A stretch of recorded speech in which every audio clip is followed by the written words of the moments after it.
To make a call, touch the phone key on the launch bar, then select one of the following options. Call history, to call a recently used number. Phone book, to call an entry in the phone book. Favorites, to make a call from your saved favorites. Or keypad, to input a phone number manually. To accept an incoming call, press this button on the steering wheel, or touch this icon. To reject an incoming call, touch this icon. If a call is placed to the phone while another call is active, a notification will appear on the screen. Touch Answer to place the current call on hold and accept the incoming call.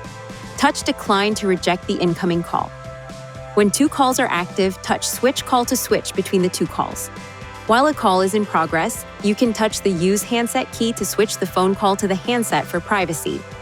Touch the Mute key to mute or unmute the microphone. Touch Keypad to enter digits for services such as voicemail. Or touch Hold to place the call on hold. To end a call, touch the Hang Up key or press this button on the steering wheel. Please see your Nissan Connect owner's manual for important safety information, system limitations, and additional operating and feature information.